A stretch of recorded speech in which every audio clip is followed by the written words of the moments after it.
এবার একটু ঢাকা ৬ আসনে যেতে চাই। ঢাকা ৬ আসনে চলছে বিএনপি মনোনীত প্রার্থী ইশরাকের নির্বাচনী প্রচার। সেখানে আছেন সহকর্মী সুমন মাহমুদ। সুমনের সাথে যুক্ত হতে চাই। সুমন, নিশ্চয়ই শুনতে পাচ্ছেন আমাকে। এর আগেও বেশ কিছুদিন ধরে আমরা দেখছি এই আসনটিতে কিন্তু বেশ জমজমাট প্রচার হয়েছে। আজকে কি দেখছেন আপনি? আমাদের বিস্তারিত জানাবেন।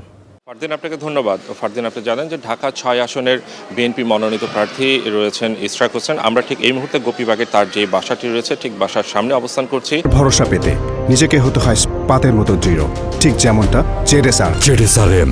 সকাল থেকে তার যে প্রচারণার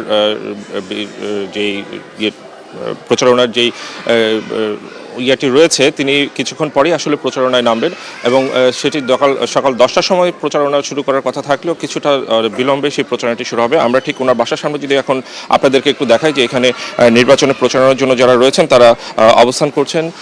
ইশরাক হয়তোবা আর অল্প কিছু সময়ের মধ্যে নামবেন এবং নামার পরে যে প্রচারণার যেই শিডিউলটি রয়েছে সেই শিডিউল অনুযায়ী তারা এই প্রচারণায় অংশগ্রহণ করবেন। আমরা জানি যে ইশরাক প্রত্যেক দিন সকাল থেকে শুরু করে রাত অবধি তিনি প্রচারণা চালান। আজকে হয়তোবা তার ব্যতিক্রম হবে না। যারা এই প্রচারের সঙ্গে যুক্ত থাকবেন তাদের সঙ্গে একটু কথা বলি যে আজকে যে দিনটি রয়েছে সেই দিনে ইশরাক হোসেন যে প্রচারণা করবেন তার পরিকল্পনায় কর্মসূচিতে আজকে কি আছে?